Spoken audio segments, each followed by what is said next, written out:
Bismillahirrahmanirrahim.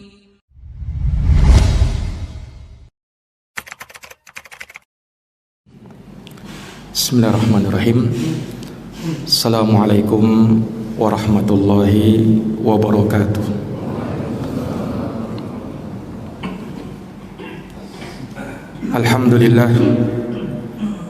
Alhamdulillahi rabbil alamin. Wa bihi nasta'inu ala umuri dunya waddin. Asyhadu an la ilaha illallah wahdahu la syarika lah, ilahul awwalina wal akhirin.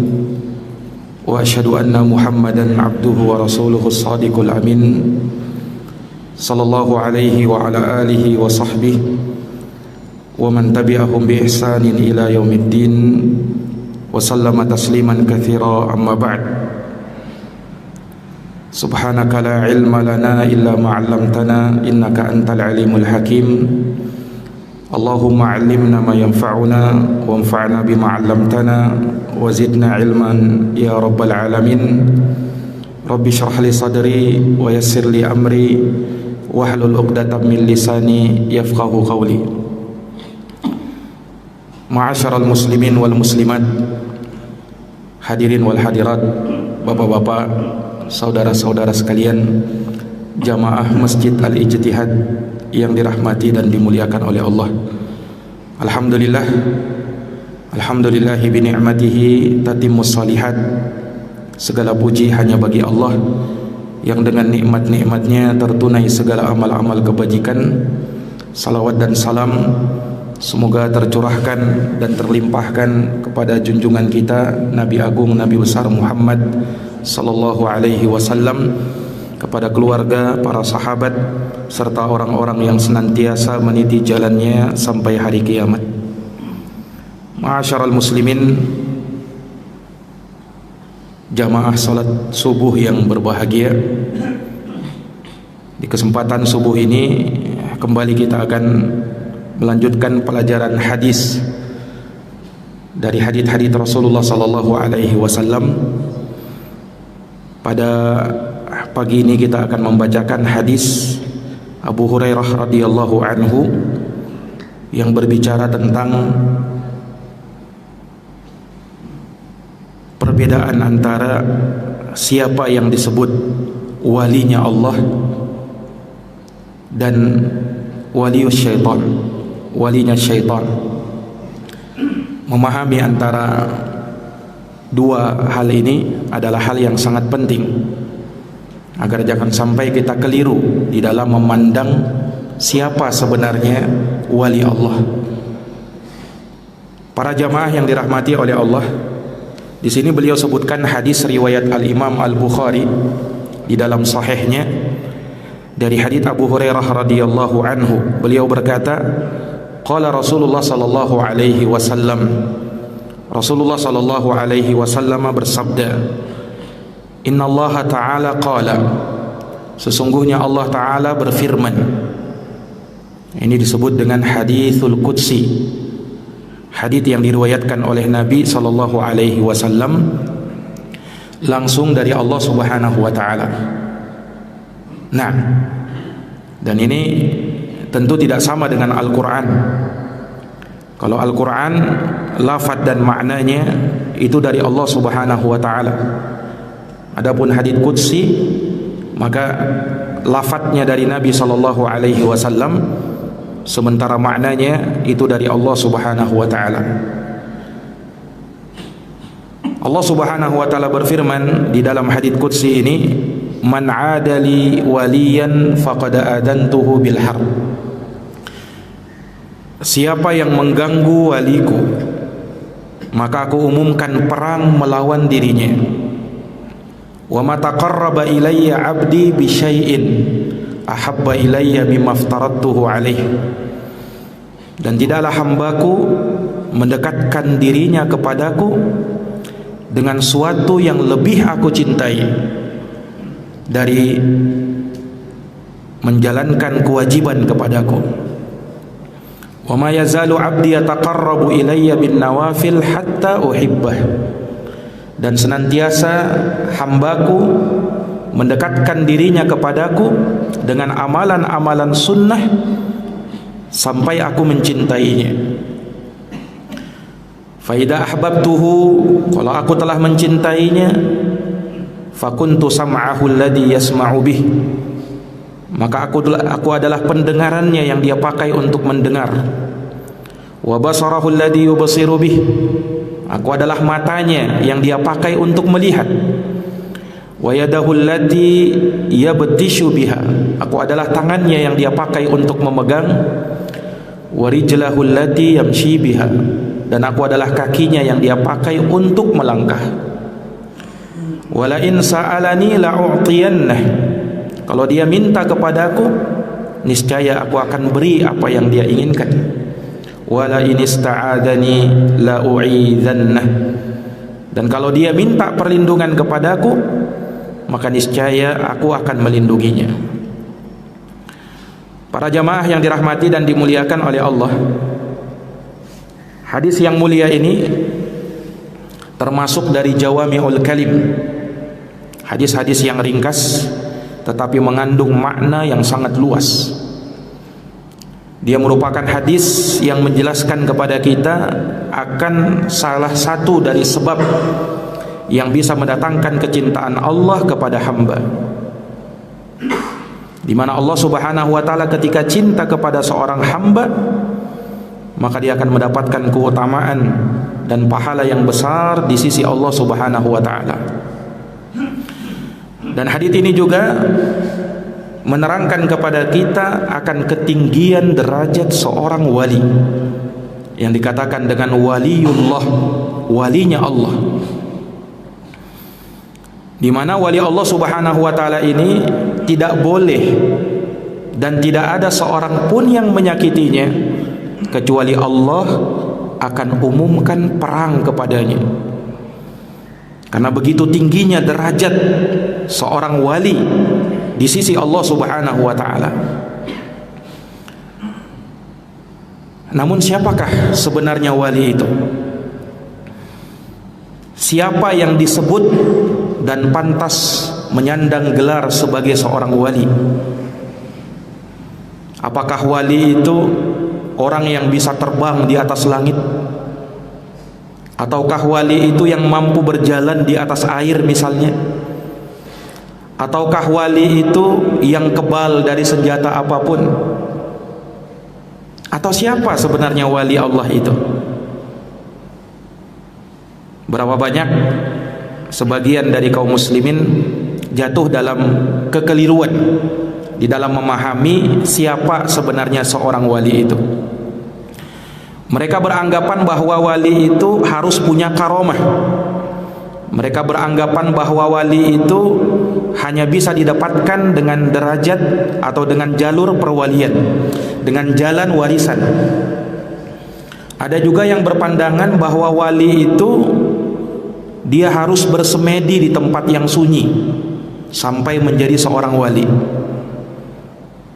Dan ada anggapan-anggapan yang lain. Mereka yang tahu perkara gaib, tahu ini dan itu, punya ilmu begini dan begitu. Para jamaah yang dirahmati oleh Allah, kalau kitalah mengembalikan urusan ini kepada Al-Quran dan Sunnah Nabi Sallallahu Alaihi Wasallam, maka kita akan dapatkan jawabannya bahwa seorang wali di sisi Allah Subhanahu wa taala adalah mereka yang beriman kepadanya. Inilah syarat asasi, syarat utama untuk menjadi seorang wali. Sehingga tidak mungkin ada perwalian, tidak mungkin seorang menjadi wali kalau dia tidak beriman. Kemudian keimanan tersebut harus dibenarkan dengan amalan soleh, ketakwaan kepada Allah Subhanahu wa taala. Inilah yang disebut wali. Allah Subhanahu wa taala berfirman di dalam Al-Qur'an, Allahu waliyul ladina amanu yukhrijuhum minadh-dhulumati ilan nur. Allah adalah walinya orang-orang yang beriman. Allah adalah walinya orang-orang yang beriman, yang mengeluarkan mereka dari lembah gelap gulita menuju cahaya terang benderang. Ini menunjukkan keimanan. Lebih jelas lagi dalam surat Yunus ayat 62 sampai 63. Allah Subhanahu wa taala berfirman, "Ala inna awliya Allahi la khaufun 'alaihim wa la hum yahzanun alladzina amanu wa kanu yattaqun." Ketahuilah, kata Allah, sesungguhnya wali-wali Allah tidak ada kekhawatiran pada mereka dan tidak pula mereka bersedih hati. Siapa mereka wali-wali Allah? Alladzina amanu wa kanu yattaqun. Merekalah orang-orang yang beriman dan bertakwa kepada Allah. Maka di dalam ayat yang mulia ini Allah Subhanahu wa taala menyebutkan bahwa seorang wali dia harus punya dua sifat yang mulia ini, yaitu keimanan. Dia harus beriman. Dia percaya dan yakin sepenuhnya kepada Allah Subhanahu wa taala sebagai satu-satunya zat yang disembah. Dia berserah diri kepada Allah, bersyahadat asyhadu an la ilaha illallah wa asyhadu anna Muhammadar Rasulullah. Dia menegakkan salat, menunaikan zakat, berpuasa di bulan Ramadan, berhaji ke Baitullahil Haram. Dia jalankan semua perintah Allah, dia jauhi semua larangan Allah. Inilah yang disebut dengan wali. Selain ini, maka dia bukan wali. Kalau mau dikatakan dan dipaksakan sebagai wali, maka kita katakan na'am dia wali, tapi bukan waliullah, tetapi walius syaitan, walinya setan. Karena di dalam Quran hanya ada dua wali. Kalau bukan wali Allah, berarti walinya setan. Allah Subhanahu wa taala berfirman di dalam Al-Quran, "Innama dzalikumus syaitanu yukhawwifu awliya'ah fala takhafuhum wa khafuni in kuntum mu'minin." Sesungguhnya itu hanyalah wali-wali syaitan yang selalu mempertakut-takuti wali-walinya. Sesungguhnya itu hanyalah syaitan yang mempertakuti wali-walinya, wali-wali syaitan. Maka jangan kalian takut kepada mereka, tapi takutlah kepadaku jika kalian adalah orang-orang yang beriman. Ini para jamaah yang dirahmati oleh Allah. Sehingga jangan harap ada jenjang perwalian bagi mereka yang kafir kepada Allah. Jangan harap ada jenjang perwalian bagi mereka-mereka yang durhaka kepada Allah, yang tidak bertakwa kepada Allah, tak pernah sholat, tak pernah datang ke masjid. Jangan harap ada perwalian kepada orang yang seperti ini.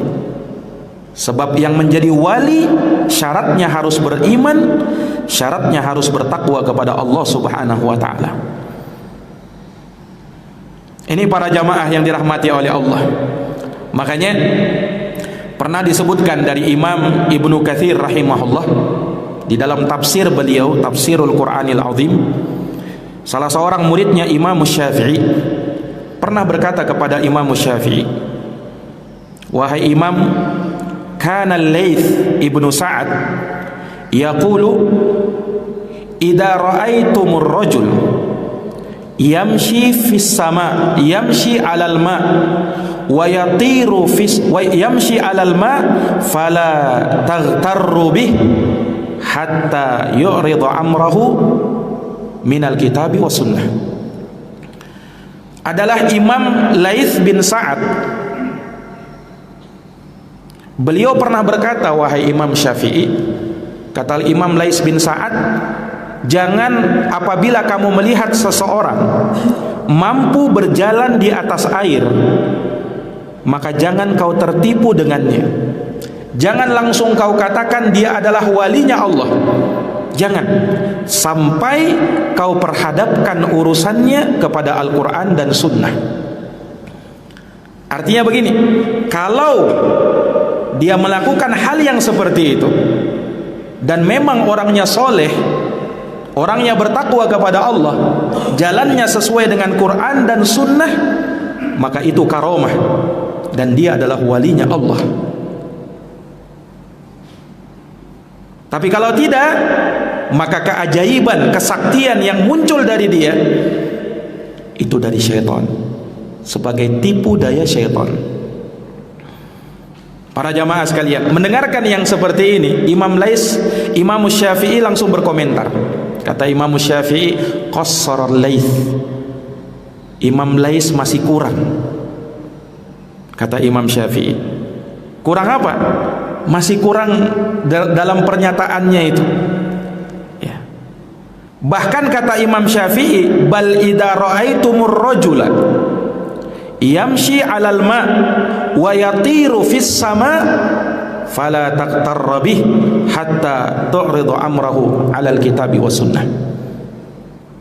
Bahkan kalau kamu melihat ada seseorang yang mampu berjalan di atas air, kemudian terbang di atas udara, ditambah lagi oleh Imam Syafi'i, tidak cukup dia mampu berjalan di atas air, bahkan sekalipun bisa terbang di atas udara. Kalau kamu lihat orang yang seperti itu, jangan kau tertipu dengannya, kata Imam Syafi'i. Jangan kau terburu-buru mengatakan, oh ini walinya Allah. Jangan, sampai kau perhadapkan urusannya kepada Quran dan Sunnah. Kalau memang ternyata dia berjalan di atas Quran dan Sunnah, maka dia adalah walinya Allah. Apa yang terjadi dari kehebatan, kesaktian, itu adalah karomah yang Allah berikan kepada dirinya. Tapi kalau tidak, maka itu adalah tipu dayanya syaitan. Karena tukang sihir bisa juga melakukan perkara-perkara ajaib, kesaktian-kesaktian, perkara yang aneh-aneh, yang luar biasa, tetapi dari syaitan, dari tipu daya syaitan. Nah, inilah walinya syaitan. Sementara walinya Allah tidak seperti itu. Para jamaah yang dirahmati dan dimuliakan oleh Allah Subhanahu wa taala, untuk lebih memahami ini, kita perlu tahu wali itu akar katanya dan definisinya. Al-wali dalam bahasa Arab berasal dari kata al-walayah. Al-walayah itu artinya diddul adawah, bermakna al-mahabbah wal qurb. Wali dari kata walayah yang secara bahasa artinya kecintaan dan kedekatan. Lawannya adalah benci dan yang dijauhkan. Sehingga dari sini kata ulama, yang disebut dengan wali, man ahabballaha, orang yang cinta kepada Allah, wa taqarraba ilaih, dan melakukan pendekatan diri kepada Allah. Itulah wali. Dan sifat mereka sangat banyak disebutkan di dalam Quran. Di antara yang paling menonjolnya, seorang yang dikatakan wali, dia akan senantiasa berjalan di atas jalannya Rasulullah sallallahu alaihi wasallam. Allah Subhanahu wa taala berfirman, "Qul in kuntum tuhibbunallaha fattabi'uni." Katakanlah wahai Muhammad, jika kalian mengaku cinta kepada Allah, maka ikutilah saya. Ikutilah jalannya Rasulullah sallallahu alaihi wasallam. Baru Allah Subhanahu wa taala akan membalas cinta kita. Yuhibbukumullah wa yaghfir lakum dunubakum. Kemudian Allah akan mengampuni dosa-dosa kita. Wallahu ghafurur rahim. Allah itu Maha Pengampun lagi Maha Penyayang. Kemudian yang disebut dengan wali Allah, mereka adalah orang-orang yang bersikap lemah lembut kepada orang-orang yang beriman, tegas kepada orang-orang kufar, dan berjihad di jalan Allah Subhanahu wa taala, serta tidak takut tatkala berada di dalam agama Allah sekalipun orang-orang mencemooh dirinya. Allah Subhanahu wa taala berfirman, "Ya ayyuhalladzina amanu," wahai orang-orang yang beriman, "may yartadda minkum an dinih," barang siapa yang murtad di antara kalian dari agamanya, "fasawfa ya'tillahu biqaumin," maka kelak Allah akan mendatangkan suatu kaum yang cirinya kaum tersebut yuhibbuhum wa yuhibbunah, Allah cinta kepada mereka dan mereka cinta kepada Allah. Adillatin 'alal mu'minin, mereka berlemah lembut kepada orang-orang yang beriman. A'izzatin 'alal kafirin, sebaliknya tegas kepada orang-orang kafir. Yujahiduna fi sabilillah, mereka berjihad di jalan Allah. La yakhafuna fillahi laumata laim, mereka tidak takut kalau sudah berada di dalam agama Allah terhadap celaan orang-orang yang selalu mencerca. Ini para jamaah sekalian yang dirahmati oleh Allah. Dari sini bisa kita pahami, semua orang muslim maka dia adalah walinya Allah. Semua orang beriman dia adalah walinya Allah. Sehingga jangan sampai wali ini hanya dikhususkan pada orang-orang tertentu saja. Semua orang beriman, semua orang muslim, dia adalah walinya Allah. Hanya yang berbeda itu derajat perwaliannya.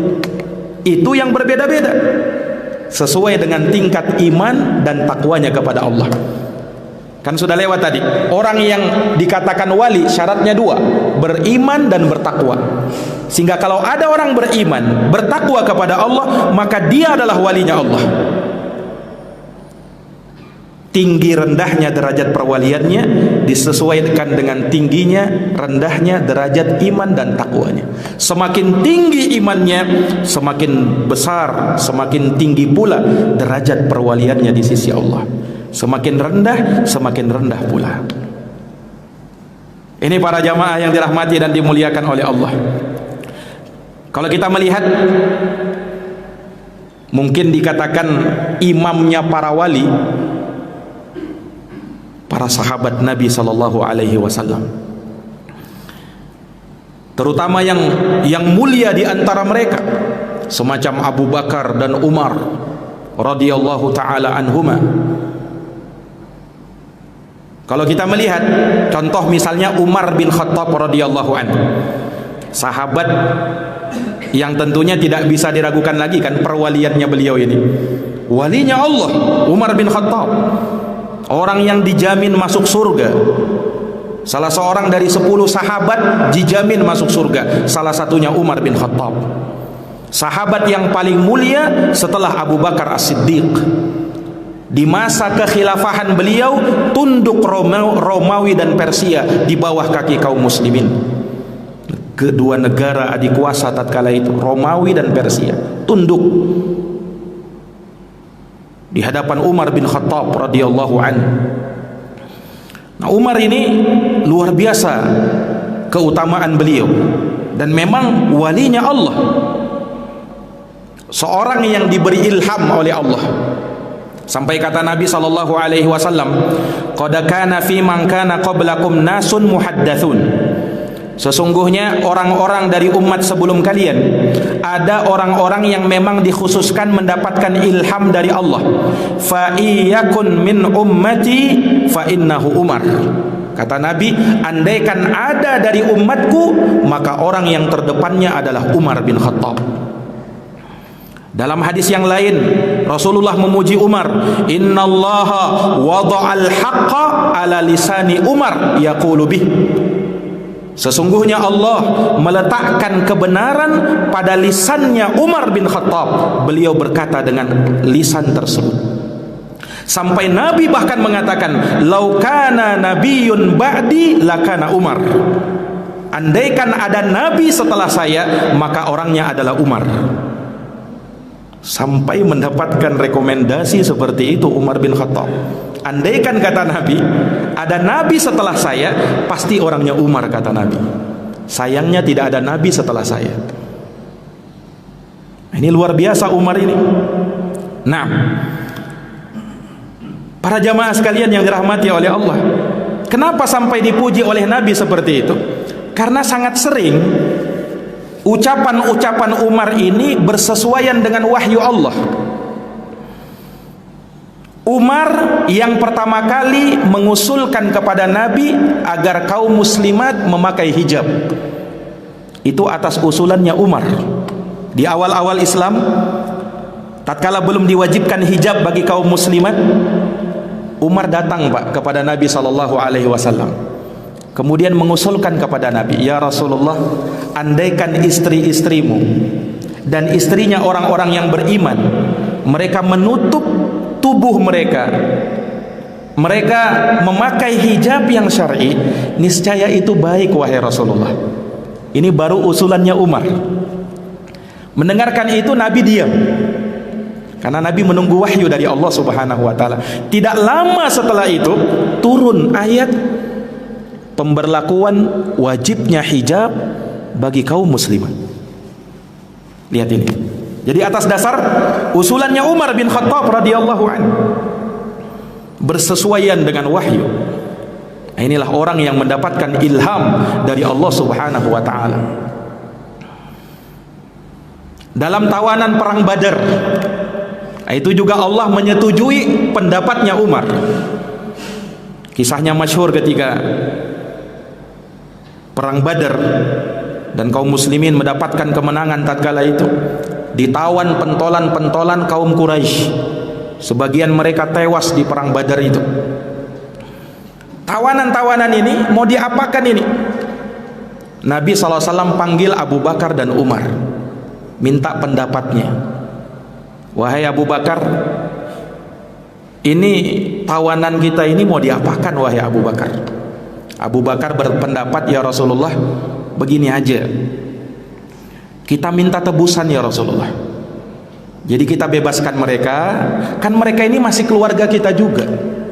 Kita bebaskan, kemudian kita minta tebusan ya Rasulullah. Tebusan itu kita bisa pakai ya untuk Islam dan kaum muslimin. Itu pendapatnya Abu Bakar. Umar dimintai pendapat. Ya Umar, bagaimana pendapatmu? Apa yang harus kita lakukan pada tawanan Badar ini? Umar bin Khattab ternyata pendapatnya bertolak belakang dengan Abu Bakar. Kata Umar, ya Rasulullah, kalau menurut saya, kau ambil keluargamu, saya ambil keluargaku, Abu Bakar ambil keluarganya, kita sembelih sama-sama ya Rasulullah. Jadi kalau Umar pendapatnya dibunuh aja ini tawanan Badar ini. Lihat. Ketika itu Nabi kita Muhammad SAW lebih condong kepada pendapatnya Abu Bakar sebenarnya. Ketika itu belum turun wahyu ini, belum turun wahyu Allah Subhanahu wa taala. Ternyata apa? Turun wahyu membenarkan Umar bin Khattab radhiyallahu taala an. Allahu akbar. Nah, kenapa seperti itu? Nah, ini kaitannya dengan awal-awal Islam. Ketika kaum muslimin banyak dihinakan tatkala itu, dan orang-orang kafir merasa berada di atas angin mereka. Perang Badar, perang pertama terjadi dengan kontak senjata melawan orang-orang kafir. Sehingga kaum muslimin butuh memperlihatkan marwahnya, kewibawaannya di situ. Maka lebih dicondongi, lebih disetujui pendapatnya Umar bin Khattab radhiyallahu taala an. Subhanallah. Nah, inilah yang kata Nabi SAW, nasun muhaddatsun, seorang yang mendapatkan ilham dari Allah. Nah, Umar bin Khattab ketika menjadi khalifah, beliau pernah diperlihatkan secara seakan-akan live di hadapan beliau radhiyallahu anhu, pasukan yang beliau kirim untuk berperang yang jaraknya ribuan mil dari kota Madinah. Umar bin Khattab berkhutbah. Tiba-tiba di sela-sela khutbahnya Umar bin Khattab mengucapkan kalimat yang tidak ada hubungannya dengan khutbah. Kata Umar, ya sariyatal jabal, al-jabal, wahai pasukan, ayo ke gunung, ke gunung. Orang-orang yang mendengarkan khutbahnya Umar merasa heran. Umar ini kenapa berucap seperti itu? Tidak ada hubungannya dengan khutbah. Ternyata selesai khutbah, Umar ditanya, "Wahai Amirul Mukminin, apa yang kau ucapkan tadi di tengah-tengah khutbah?" Kata Umar, "Aku tadi diperlihatkan pasukan yang aku kirim. Mereka sedang berperang, dan aku memandang andaikan mereka mundur dulu ke gunung, kemudian nanti balik menyerang, itu strategi yang paling bagus," kata Umar. Jadi Umar diperlihatkan seperti itu. Maka ketika pasukan yang dikirim Umar ini datang ke Madinah, mereka ditanya. Maka mereka berkata, "Ya, kami waktu itu mendengarkan ucapannya Umar. Iya, Umar menyuruh kami mundur ke belakang. Kami pun mengira Umar ada di tengah-tengah kami. Ternyata beliau tidak ada." Nah, inilah yang disebut dengan karomah. Karomah itu kalau terjadi pada Nabi, itu namanya mukjizat. Kalau terjadi pada selain Nabi, namanya karomah. Hal-hal yang di luar adat kebiasaan, kesaktian-kesaktian luar biasa yang tidak bisa kita pikir secara nalar, terjadi begitu saja. Itu namanya karomah. Dan yang namanya karomah ini perlu digarisbawahi. Dia bukan muncul sesuka hati seorang wali, kemudian muncul, "Oh, saya bisa terbang," kemudian langsung terbang. Enggak seperti itu. Dia terjadi dengan izinnya Allah. Tidak langsung orang yang mengklaim, "Saya wali, saya bisa terbang, lihat ya, saya terbang ini." Bukan seperti itu. Tetapi dia muncul ketika Allah Subhanahu wa taala menginginkannya, dan untuk menguatkan hamba tersebut serta menampakkan tanda-tanda kekuasaannya. Makanya Umar bin Khattab radhiyallahu an tidak disebutkan beliau selalu punya karomah seperti itu, enggak. Dalam satu kejadian itu saja Umar diperlihatkan seperti itu. Bukan artinya kalau Umar mau beliau tinggal lihat di depan. Bukan seperti itu. Nah, ini juga kerap disalahpahami. Jadi yang namanya wali, karomah yang ada pada dirinya itu tidak muncul sesuai dengan kemauan seorang wali, bukan. Tetapi terkadang muncul dengan izinnya Allah Subhanahu wa taala dalam rangka menguatkan orang tersebut. Ini para jamaah yang dirahmati dan dimuliakan oleh Allah. Jadi luar biasa Umar bin Khattab ini. Beliau memang orang yang sangat disegani. Jangankan orang-orang kafir, setan aja segan dengan Umar bin Khattab. Pernah Nabi bersabda kepada Umar, "Ya Ibnal Khattab, wahai Umar bin Khattab, walladzi nafsi biyadih, demi yang jiwaku berada di tangannya, malaki kasyaitanu qad salikan fajjan illa salaka fajjan ghaira fajjik." Demi yang jiwaku berada di tangannya, wahai Umar, kamu ini andaikan melewati suatu gang, kemudian setan mau lewat di gang itu, melihat kamu, setan pindah gang. Tidak mau dia berpapasan dengan Umar, setan itu. Saking ditakutinya Umar ini, setan pun takut sama dia. Allahu Akbar. Para jamaah yang dirahmati dan dimuliakan oleh Allah, inilah wali Allah yang sesungguhnya. Kemudian juga seorang wali itu bukan syaratnya dia harus maksum, terlepas dari yang namanya dosa. Bukan itu. Karena yang maksum cuman Rasulullah sallallahu alaihi wasallam. Adapun wali derajatnya di bawah Nabi. Maka dia bukan orang yang maksum. Sehingga Umar bin Khattab bersamaan dengan keutamaan kemuliaan beliau yang seperti itu, bukan artinya beliau tidak punya kesalahan. Sebagai manusia wajar beliau punya kesalahan. Makanya ada beberapa perkara yang Umar keliru di situ, diluruskan oleh Nabi kita Muhammad sallallahu alaihi wasallam. Lihat di dalam Sulhul Hudaybiyah, perjanjian Hudaybiyah. Masyhur kisahnya. Bagaimana Nabi sallallahu alaihi wasallam mengadakan perjanjian dengan orang-orang kafir Quraisy, ya, perjanjian-perjanjian yang ditandatangani oleh Nabi sallallahu alaihi wasallam. Tapi isi perjanjian itu banyak merugikan kaum muslimin sebenarnya. banyak merugikan kaum muslimin. Umar bin Khattab datang Pak kepada Nabi, ingin mengusulkan kepada Nabi, tidak usah kita tanda tangani ini ya Rasulullah. Sampai Umar tanya kepada Nabi, ya Rasulullah, bukankah kita ini berada di atas kebenaran? Kata Rasulullah, betul wahai Umar, kita berada di atas kebenaran. Bukankah ya Rasulullah, orang kafir Quraisy itu mereka berada di atas kebatilan? Betul wahai Umar, mereka di atas kebatilan. Ya Rasulullah, untuk apa kita mengalah seperti ini? Untuk apa kita mengadakan perjanjian yang poin-poinnya banyak merugikan kaum muslimin? Untuk apa ya Rasul? Ya Rasul, kita perang saja ya Rasulullah.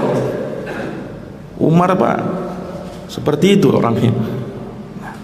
Pengennya Umar perang saja, tidak perlu kita mengadakan perjanjian seperti ini. Kata Rasulullah, wahai Umar, saya seorang nabi, saya diperintah oleh Allah Subhanahu wa ta'ala dan Rasulnya. Maka Umar ketika itu masih kurang puas, datang lagi kepada Abu Bakar, tanya kepada Abu Bakar, wahai Abu Bakar, bukankah kita di atas kebenaran? Betul wahai Umar, kata Abu Bakar. Bukankah orang-orang kafir itu berada di atas kebatilan? Betul wahai Umar. Terus kenapa kita mengalah wahai Abu Bakar? Untuk apa kita mengalah seperti ini? Alangkah baiknya kalau kita perang saja. Kalaupun kita mati, kita masuk surga. Mereka mati, mereka masuk neraka. Kata Abu Bakar, wahai Umar, dia adalah utusan Allah. Dia tidak berkata, dia tidak berucap kecuali dengan perintah Allah. Subhanallah. Ternyata apa? Dalam sulhul Hudaybiyah, dalam perjanjian Hudaybiyah, subhanallah, membuahkan hasil yang luar biasa. Ternyata sulhul Hudaybiyah itu kan terjadi di tahun 8 Hijriah. Sementara Fathu Makkah terjadi 3 tahun setelahnya, tahun 11 Hijriah. Subhanallah. Dari perjanjian Hudaybiyah yang memang pada poin-poinnya merugikan kaum muslimin, tapi di balik itu ternyata Allah menginginkan kemenangan bagi kaum muslimin. Ditaklukannya kota Makkah di tahun 11 Hijriah. Karena ternyata yang justru berkhianat dalam sulhul Hudaybiyah adalah orang kafir Quraisy sendiri. Ketika itu Nabi SAW datang bersama pasukannya ke Makkah. Subhanallah, kota Makkah ditaklukkan tidak melalui proses perang. Tidak ada perang ketika itu. Nabi SAW masuk, kemudian orang kafir Quraisy langsung sembunyi. Sebagiannya mereka keluar, takut kepada pasukan kaum muslimin. Sehingga Nabi SAW masuk kota Makkah dengan aman, damai, tenang, tidak ada yang menghalau beliau. Beliau hancurkan berhala-berhala di sekitar Ka'bah tatkala itu. Naam, dalam keadaan kaum muslimin berhasil menguasai kota Makkah. Nah, di sini Umar bin Khattab awalnya tidak setuju kan? Ternyata Umar keliru di situ. Karena memang seorang wali syaratnya bukan dia sebagai seorang yang maksum. Terkadang dia jatuh dalam kesalahan. Nah, makanya keliru kalau ada yang memandang wali itu harus maksum. Wali itu kalau dia melakukan perbuatan yang seperti ini, jangan kau pandang dengan kacamata syariat katanya, tapi pandanglah dengan kacamata hakikat ma'rifat. Yang dia lakukan maksiat sebenarnya itu adalah syariat. Yang sebenarnya itu bukan maksiat. Subhanallah. Ini akhirnya apa? Akhirnya kita anggap remeh syariat ini, karena di atasnya katanya ada jenjang yang lebih tinggi lagi. Allahu Akbar. Yang seperti ini kadang ditipu oleh syaitan. Makanya Syekhul Islam Ibnu Taimiyah rahimahullahu taala, ini terakhir sudah ini, beliau mengisahkan ada seorang yang dikatakan wali tapi ditipu oleh syaitan. Walinya syaitan sebenarnya. Kisah nyata disebutkan oleh Syekhul Islam rahimahullahu taala dalam kitabnya Al-Furqan baina waliyillah wa waliyus syaitan. Perbedaan antara wali Allah dengan wali setan. Jadi ada seorang, kata beliau, dia ini dianggap sebagai wali. Bayangkan Pak, dia kalau sholatnya ke Mekah. Oh, bagaimana caranya? Terbang ke Mekah. Jadi katanya dia ini punya onta terbang. Ini bukan kisah dongeng ini ya, kisah nyata Pak. Ada onta terbang dia punya. Inilah onta ini yang selalu mengantar dia ke Mekah menurut prasangka dia. Jadi orang ini betul-betul dianggap wali kalau sholat ke Mekah. Akhirnya orang-orang pun mengagungkan dia, memuliakan dia. Ketika dia sudah mau meninggal, dia punya seorang anak. Dia mau turunkan ilmunya ini kepada anaknya. Dia pun berwasiat kepada sang anak, "Wahai anakku, ya, saya ingin turunkan ilmuku kepadamu. Saya punya onta terbang. Inilah yang selalu mengantar saya ke Mekah. Saya akan kasihkan kepadamu ontaku ini. Dia akan yang mengantarkanmu ke Mekah nantinya," kata bapaknya. Kemudian, "Wahai anakku, saya punya kamar ini. Kamar ini jangan kau sentuh dan jangan kau masuk ke dalamnya." Itu wasiat bapaknya. Maka akhirnya meninggallah bapaknya. Si anak ini sebenarnya dia sudah paham tauhid, sudah ngerti, sudah belajar agama. Tapi dia mau tahu benar enggak ilmu bapaknya ini.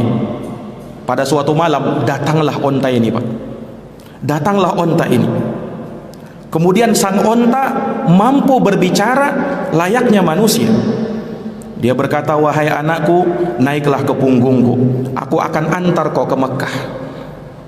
Maka anak ini pun naik ke atas punggung onta itu. Dan subhanallah bisa terbang onta itu.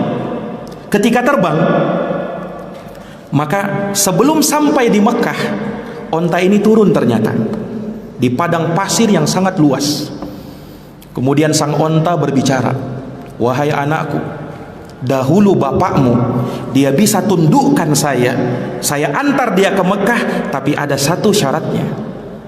Dulu bapakmu dia berhasil menundukkan aku karena dia sujud kepadaku. Kalau kau mau seperti itu, maka kau sujud kepadaku, aku akan antar kau ke Mekah." Subhanallah. Baru tahu anaknya, inilah yang dilakukan oleh bapaknya setiap hari seperti ini. Maka sang anak paham tidak boleh sujud kecuali hanya kepada Allah. Maka dia membacakan ayat kursi. Kemudian dia berteriak, onta tersebut berteriak. Akhirnya onta tersebut hilang. Onta tersebut hilang. Dan subhanallah, anak ini dia berhasil kembali ke rumahnya. Semakin penasaran sang anak ini dengan ilmu bapaknya. Sudah sesat ternyata ilmu bapaknya ini.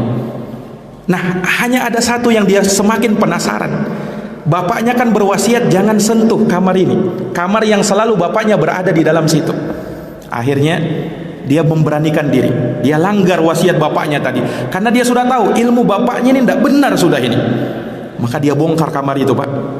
Ternyata kamar kecil, di dalamnya ada WC, dan di WC itu dipijakan kakinya 2 mushaf Al-Quran, 2 mushaf Quran di situ.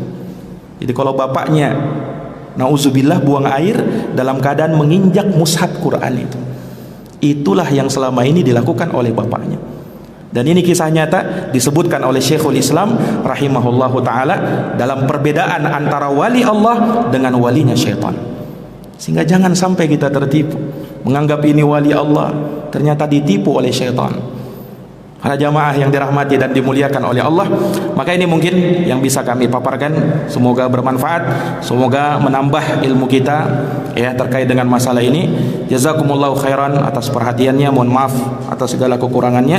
Subhanakallahumma wa bihamdik, asyhadu an la ilaha illa anta, astaghfiruka wa atubu ilaik. Wassalamualaikum warahmatullahi wabarakatuh.